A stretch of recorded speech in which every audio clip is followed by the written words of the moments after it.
ನಮಸ್ಕಾರ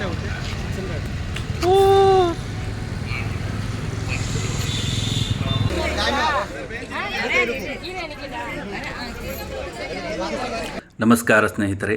ನಮ್ಮ ಕರ್ನಾಟಕದಲ್ಲಿರುವ ವಿಶಾಲವಾಗಿ ನಿರ್ಮಿಸಿರುವ ಮೈಸೂರು ಅರಮನೆ ಪ್ರವಾಸಿಗರ ಸ್ವರ್ಗವೇ ಅನಿಸಿದೆ.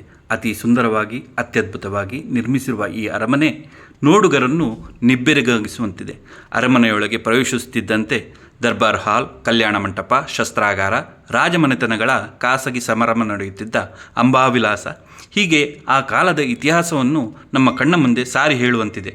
ಅತ್ಯದ್ಭುತವಾದ ರಚನೆ, ಸುಂದರ ಕಲಾಕೃತಿ, ಸಾಂಸ್ಕೃತಿಕ ರಾಜಧಾನಿಯಲ್ಲಿರುವ ಅರಮನೆ. ನಮ್ಮ ಮೈಸೂರಿನ ಅರಮನೆ ಪ್ರಾಚೀನ ಪರಂಪರೆಯನ್ನು ಹೊಂದಿದೆ. ಮಹಿಷಾಸುರನನ್ನು ದುರ್ಗೆಯು ವಧಿಸಿದ ಸ್ಥಳ ಮಹಿಷಾಪುರವೆಂದು, ಆ ನಂತರ ದುರ್ಗಾದೇವಿಯು ಚಾಮುಂಡಿ ರೂಪದಲ್ಲಿ ಬೆಟ್ಟದ ಮೇಲೆ ನೆಲೆ ನಿಂತು ಭಕ್ತರಿಗೆ ಹಾಗೂ ರಾಜಮನೆತನದವರಿಗೆ ಅನುಗ್ರಹಿಸುತ್ತಾ ಮೈಸೂರಿನ ಅಧಿದೇವತೆಯಾದಳು. ಹಾಗೆಯೇ ಮೈಸೂರಿನ ದಸರಾ ಪ್ರಪಂಚದಲ್ಲೇ ಪ್ರಖ್ಯಾತಿಯನ್ನು ಹೊಂದಿದೆ. ಐತಿಹಾಸಿಕವಾಗಿ 10ನೇ ಶತಮಾನದವರೆಗೆ ಗಂಗರಿಂದ ಆಳಲ್ಪಟ್ಟಿದೆ. ಬಳಿಕ ವಿಜಯನಗರ ರಾಜರ ಆಳ್ವಿಕೆಗೆ ಒಳಪಟ್ಟಿತ್ತು. ಕ್ರಿಸ್ತಶಕ 1399ರಲ್ಲಿ ಯದುರಾಯರಿಂದ ಸ್ಥಾಪಿಸಲ್ಪಟ್ಟ ಮೈಸೂರು ಮನೆತನ ಪ್ರಾರಂಭದಲ್ಲಿ ವಿಜಯನಗರ ಸಾಮ್ರಾಜ್ಯದ ಅಧೀನದಲ್ಲಿತ್ತು. ಕ್ರಿಸ್ತಶಕ 1578ರಲ್ಲಿ ರಾಜ ಒಡೆಯರ ಏಳಿಗೆಯಿಂದ ಮೈಸೂರು ಸ್ವತಂತ್ರ ಸಂಸ್ಥಾನವಾಯಿತು. ಮೈಸೂರು ಮನೆತನ ಸಾಂಸ್ಕೃತಿಕವಾಗಿ ಪರಂಪರೆಗೆ ಗಣನೀಯ ಕೊಡುಗೆಯನ್ನು ಕೂಡ ನೀಡಿದೆ. ಕ್ರಿಸ್ತಶಕ 1610ರ ವೇಳೆಗೆ ವಿಶ್ವವಿಖ್ಯಾತ ದಸರಾ ಉತ್ಸವವನ್ನು ಚಾಲನೆ ನೀಡಿದರು. 14ನೇ ಶತಮಾನದಲ್ಲಿ ಮಹಾರಾಜರು ಅರಮನೆಯಲ್ಲೇ ವಾಸಿಸುತ್ತಿದ್ದರು ಎಂದು ಇತಿಹಾಸ ಹೇಳುತ್ತದೆ. ಮುಮ್ಮಡಿ ಕೃಷ್ಣರಾಜ ಒಡೆಯರು ಕಲಾತ್ಮಕವಾದ ಕಟ್ಟಿಗೆಯಿಂದಲೇ ಅರಮನೆಯನ್ನು ಕಟ್ಟಿದ್ದರು. 1896ರಲ್ಲಿ ರಾಜಕುಮಾರಿ ಜಯಲಕ್ಷ್ಮಿ ಅಮ್ಮಣ್ಣಿಯವರ ವಿವಾಹ ಸಂದರ್ಭದಲ್ಲಿ ಆ ಅರಮನೆಯು ಬೆಂಕಿಯಿಂದ ಸುಟ್ಟು ಹೋಯಿತು ಎಂದು ಹೇಳಲಾಗುತ್ತದೆ.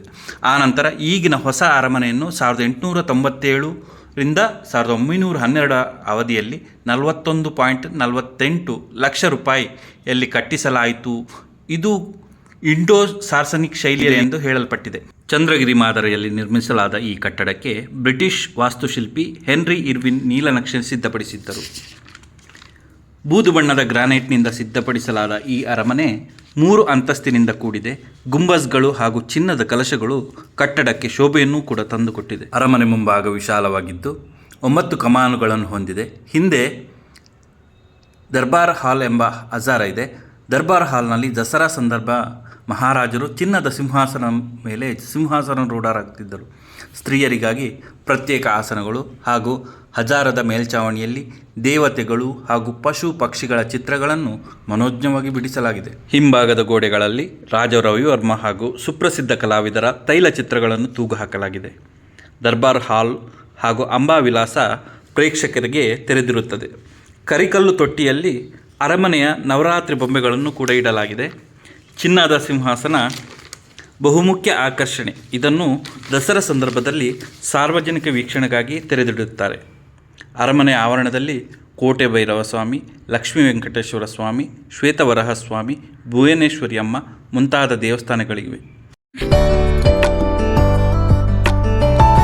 ಪ್ರೀತಿಯ ಸ್ನೇಹಿತರೆ, ನಿಮ್ಮ ಅಮೂಲ್ಯವಾದ ಅನಿಸಿಕೆಗಳನ್ನು ಕಮೆಂಟ್ ಮೂಲಕ ತಿಳಿಸಿ. ಹಾಗೆಯೇ ಇನ್ನೂ ಹೆಚ್ಚಿನ ವಿಡಿಯೋಗಳನ್ನು ಮಾಡಲು ಸಬ್ಸ್ಕ್ರೈಬ್ ಮಾಡುವ ಮೂಲಕ ಪ್ರೋತ್ಸಾಹಿಸಿ. ಇನ್ನು ಉತ್ತಮ ಕಂಟೆಂಟ್ ವಿಡಿಯೋಗಳನ್ನು ಮುಂದಿನ ದಿನಗಳಲ್ಲಿ ಪ್ರಸ್ತುತಪಡಿಸುತ್ತೇನೆ.